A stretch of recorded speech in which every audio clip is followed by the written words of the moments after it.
All right, guys. So in this lesson, you're going to be looking at a real life scenario, word problem, in which you have a linear equation or a linear function, and you are trying to figure out the parameters of that function. By parameters, I basically mean your slope and your y-intercept, where you're starting and how something is changing over time. It's important to be able to look at these real life scenarios and understand what they're looking for and how they're changing and how they're operating.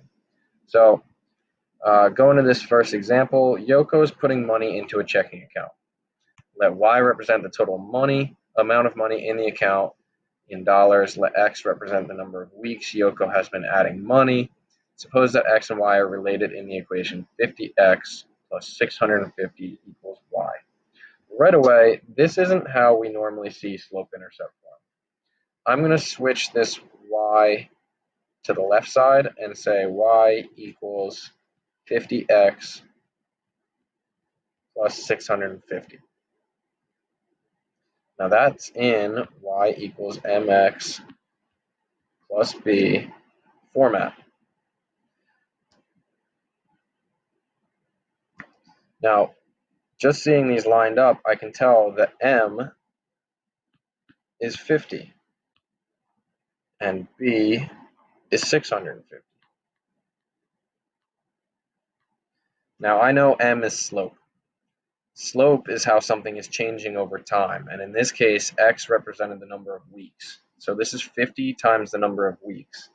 That means I must be adding $50 every week to my checking account, or Yoko must be adding $50 to her checking account every week.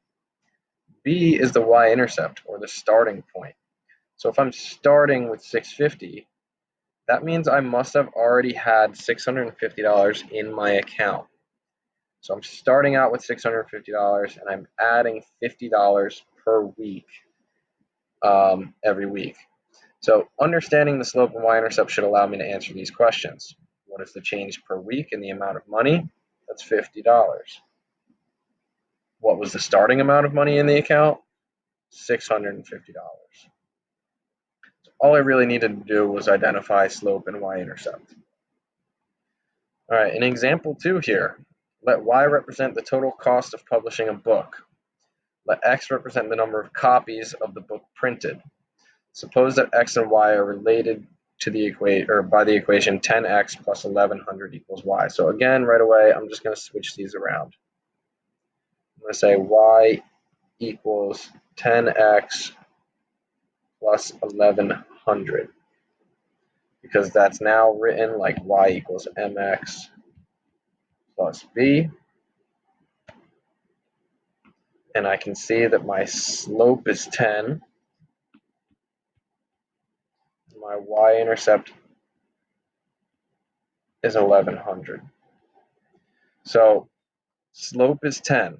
That means, and since x was the number of copies of the book printed, 10 times x, 10 times the number of books printed, it must cost $10 to print each book. So if you want to make 5 books, it would be $50, and so on. B being 1100 means that's what I'm starting at. Maybe I have to pay a price just to get the publisher's name on the book, or to get the publisher to endorse the book. So I have to spend $1,100 just to start the process. And then I have to spend $10 per book I'm going to get made. So starting out at a cost of $1,100, but I'm not going to then print no books. So I have to spend $10 for every book I want made. So what is the change in total cost for each book printed? I have to spend $10 for each book I want printed. And what is the cost to get started before any books are printed? That's $1,100. So again, I just rearranged this so it looked more like slope-intercept form. I identified the slope and y-intercept. I made sense of this relationship and the scenario based on this publishing book question here, and I was able to answer the question with just the slope and the y-intercept.